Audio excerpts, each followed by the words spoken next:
In this video, I'm going to show you how you can use Power BI's new features to upgrade your KPIs from looking like this to looking like this. And that includes the loading bar effect that you can see here. All right, so let's get straight into it. Now, in my report, I already have a few measures created. So let me run through them for you.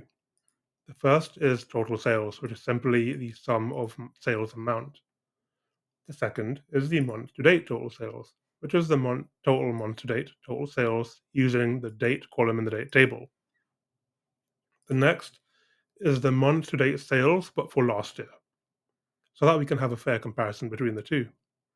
And what that is doing is using a couple of variables. It takes today's date, uses that to get last year's date, so for this time last year, and it uses this date to then generate the first day of this month last year. We then calculate total sales and filter the date table to these two dates. That is what that is doing. I also have a sales target table. So I'm calculating the sums of my target for this month. I'm looking at doing something similar, total month to date for sales target. And using this, I can then calculate the percentage sales to target and the year on year sales. So that is the current month-to-date sales versus last year's month-to-date sales. So with all that out of the way, let's get into this. Okay, so previously when you had the old KPI card, you could only bring in one field. So for example, the month-to-date total sales. Now with this, you could maybe, format it a little bit here and there. So you can add in background color, you could add a visual border and make it more curved, which is something that I like to do. So if I did that, for example, now it looks a bit more modern. You can change the font size, make it bold, give it a different font color. So these are things that you could do previously, but that was about as far as it went. Now we can bring in the new KPI card. And this has been updated even more in previous months, in more recent months. So let's start using this and see what we can do with it. The first thing that I want to do is bring in my total month to date sales. Let's bring that in. What I'm also going to do is bring in my month to date sales target beneath it. Now, as you can see, initially Power BI puts these together. What I want to do now is change this. So let's go to layout and change the arrangement to single column instead. Now we have it in one column, but there's a gap here that I want to get rid of. And we can do that over here by reducing the space between cards, setting it to 0. I'm going to bring these two closer just so you can see what I'm doing. All right. Now that we have that, I now want to make some changes. So let us start by closing all of this. As you can see, there are lots here that you can open up, and it can get confusing at times. So what do I want to do? Let's start with the call out values. Now I can turn all of these on or off. What I'm actually going to do is turn these off. The next thing that I want to do is we'll keep the label, but I now want to go to month to date total sales, and I want to bring in a value.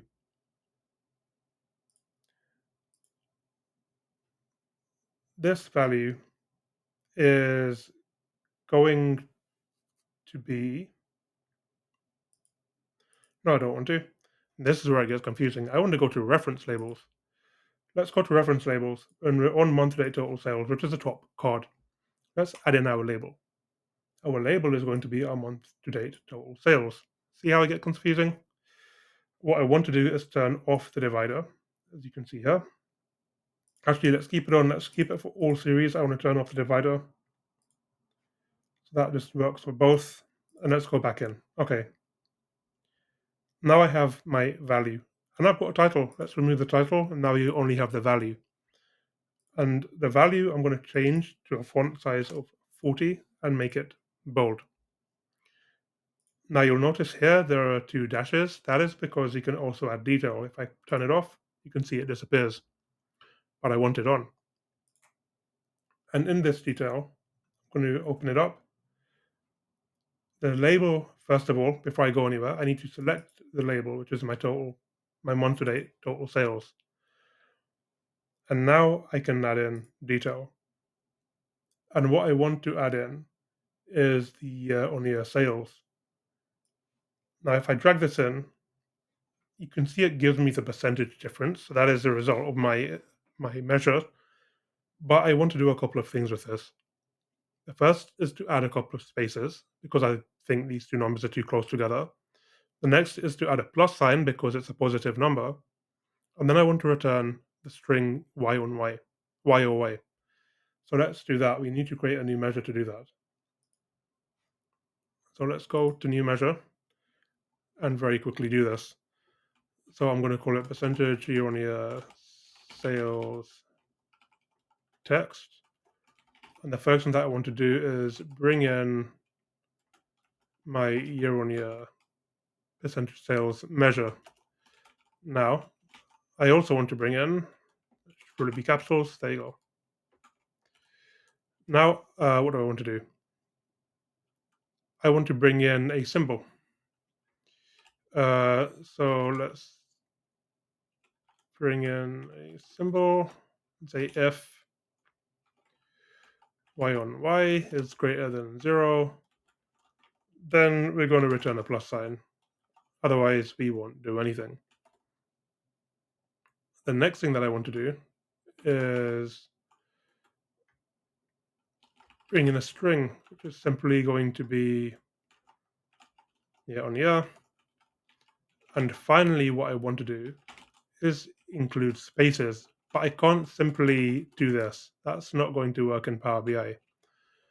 So what you can do instead, thankfully there's a website for this, as there seems to be a website for everything you need in the world. Go to emptycharacter.com, copy the space that you don't see here. So Control C, Control V, and you end up with this. Now what I'm going to do is repeat this a couple of times. I'm actually going to repeat this 3 times. And now I'm going to return the concatenation of all of this. So return spaces, then return the symbol, then return the year on year, and then return the string. But there is one thing that I've forgotten to do actually, and let's do that now. If I simply return the year on year, it's going to give me a decimal. It won't give me a percentage because it's not formatted in that way. So we need to format this. So let's bring in a new variable and let's format year on year. The way we're going to format it is like this. 1 decimal place, and a percentage sign. And we'll close that off. There we go. And now instead of this, I want to bring in year on year formatted. And that should return what we want. So here's what we will do. We will now remove the y on y sales and instead return the text. And there you go. That is giving us exactly what we want. So I am happy with that. But what I still need to do is now update this just a bit. Before going to the bottom card, what I'm going to do now is go to cards all the way at the bottom. And I want to remove the border. I don't like that border there. Okay. The next thing that I'm going to do is collapse that and now move to my sales target. And my sales target, let's bring this a bit closer. There you go. Now my sales target, this is where it gets interesting. because now we want to create a measure that returns our target loading effect. And this is how you do it. We first need to create a new measure.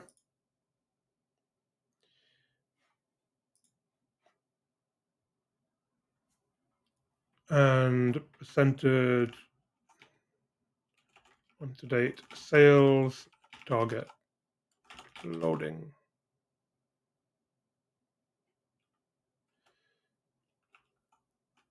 Loading bar, let's call that. Okay. So what do we want to do? The first thing that we want to do is return the difference between the total sales and our month to date target. So var, let's call it sales target. And what I want to do is divide the month to date total sales by the month to date sales target. Now, looking at the two numbers that we have here on screen, we will get a number that is close to 0.9. Now, what I want to do with this is the first thing that I need to do is decide on how many individual pieces I want in my loading bar. So let's say var num of items, and let's just say 10 for now. We can always change it. Okay, now that we have that, imagine that we're going to have a series of blocks, and we're going to have filled blocks to represent how far are we along or towards that target. So var filled blocks equals, and how are we going to do this?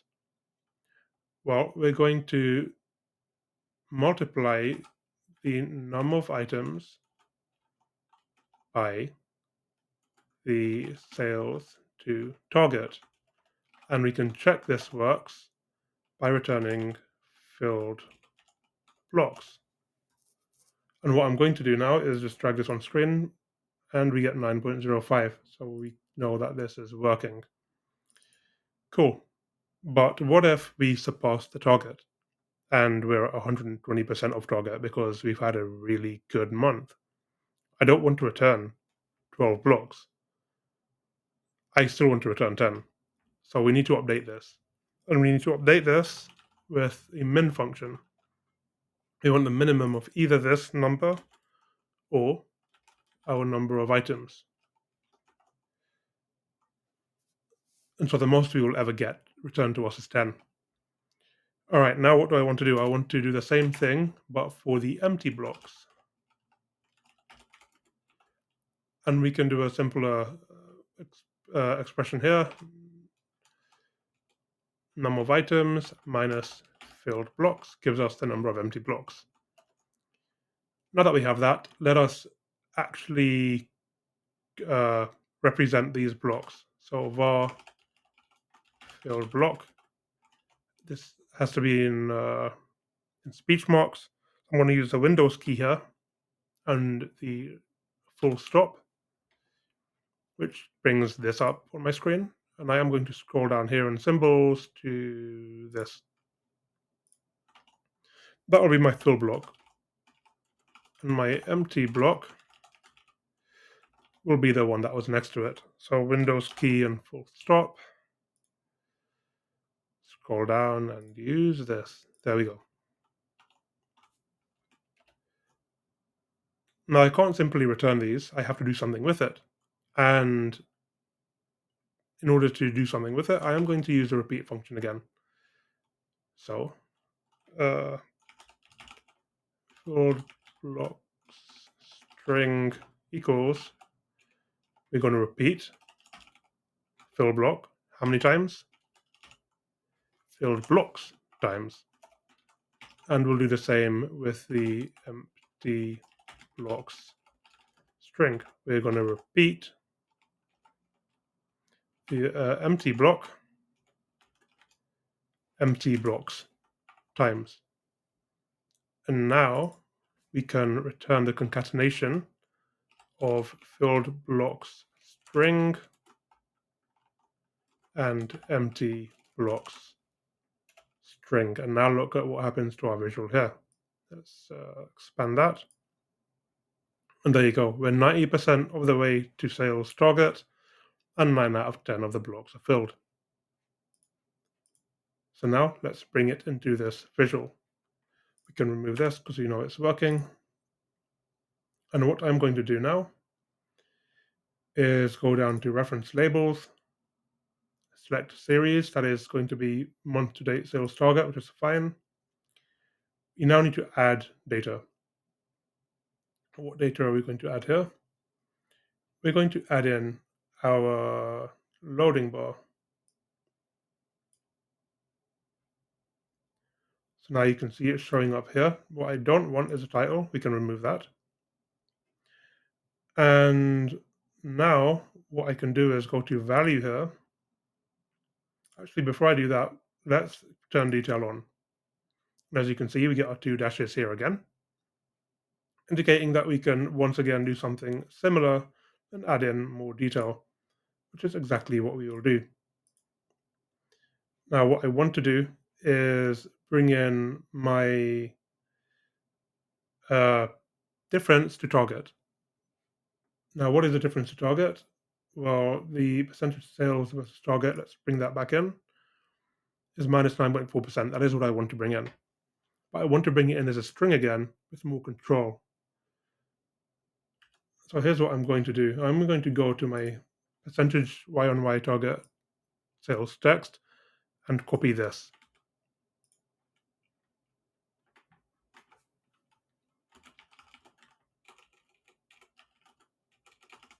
So sales versus target text equals, and I'm going to copy this. But this time I'm going to change this to sales versus target. And I no longer need the year on year. So let's remove that. And that should be our measure done. If I drag that onto the screen, this is what we have. And I think that will do. So now, oops, I don't want to delete the measure. Now I'm going to come back here, go to my reference labels, make sure I've got the correct one selected. So let's go down to sales target and add it into our details.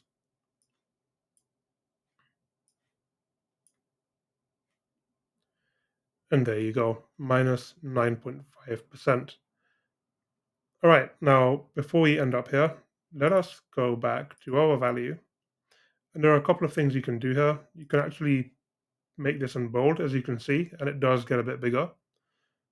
We can also make this in italics, which is quite cool. I like that effect. But I'll remove the bold. I don't want the bold. And we can change the color. We can also make it dynamic. And that is what I'm going to do. I'm going to use a rule using the percentage sales versus target.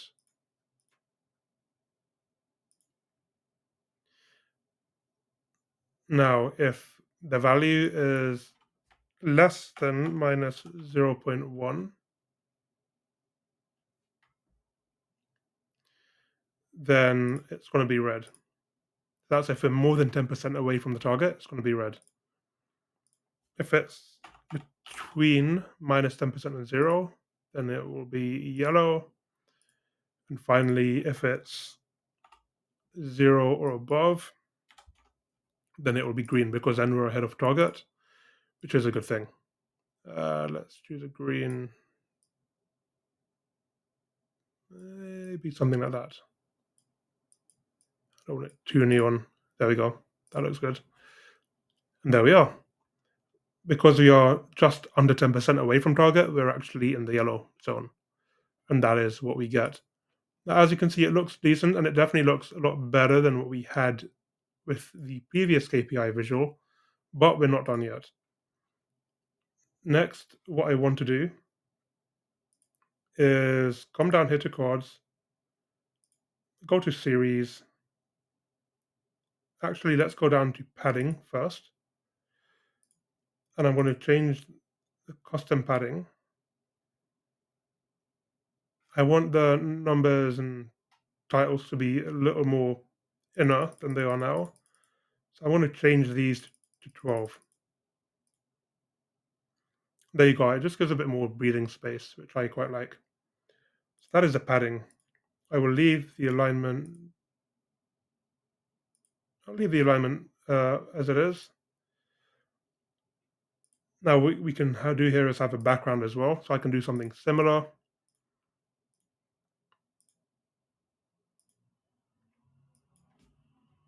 But this time I'm going to change the colors to a lighter version of their tone. So something like that. Otherwise, if the colors are the same, then you wouldn't be able to see the bar. Stick with that, I think. But do you see what I've done wrong? And it's very easy to do. It's because, let's clear that, I had the series on all. And what I want to do is only on the lower card. So let's try that again. Rules, month to date. There we go. That is the correct one. Minus 0.1, then red. Let's choose that. New rule between that and 0. Let's choose that. And finally, between 0 and max, let us choose that. Click OK, and there we go. Now that is actually in the place that we want. Cool. Now, if you notice, and perhaps I'll need to make this bigger for you to see it, but there is a slight white space here, which I want to get rid of. I don't want that to show. And so what do we need to do? Well, let me first, what do we need to do here? Let's think about this, shall we?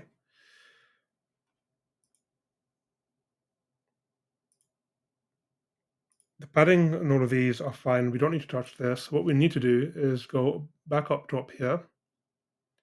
So let's close the reference labels. I don't believe there's anything in here that we can do. Go to size and style. Now we can turn the background on and off, which is a start. But I'm going to keep it on for now, and I'm going to keep it in black just so we can see what's going on. What I want to do now is go to padding, and I'm going to turn all of these to 0. Now look what happens individually if I turn it to 0. See how that disappears. So let's turn all of these to 0. Now there is no space between the individual cards, and the overall visual, the edge of the visual. That is good. Don't need to care about the background. And the visual border now is what I want. It's still a square. So here's what I need to do. First, I'm going to turn on the visual border and give it rounded corners, 20 pixels. But as you can see, we have a black border. I want it to be the same color as the background. Why? So that it looks like there isn't a border. So let's come here to wallpaper, copy the color, come back here, go to visual border, paste it in, and there you are. Now we have our original KPI and what you can do with the new KPI card. So I actually forgot something which I wonder if you noticed, but it's a very quick fix. For the month to date total sales, I'm actually bringing in the target, not the actual sales. Here's how easy it is to fix it. So in the reference labels section, make sure you're selecting the label that you want, the card that you want. Then select label month to date sales target. As you can see, that's what I have. So what I'm going to do instead is bring in the month to date total sales. I'm now going to remove that. But what I now have to do is bring back in my other measure, my detail. And I can do that quite easily by now selecting the correct label, month to date total sales, and pull in my detail year on year sales text, bring that across, and there we go. Now we have the correct result. If you learned something new from this video, please leave it a thumbs up. Thanks for watching, and I'll see you next time.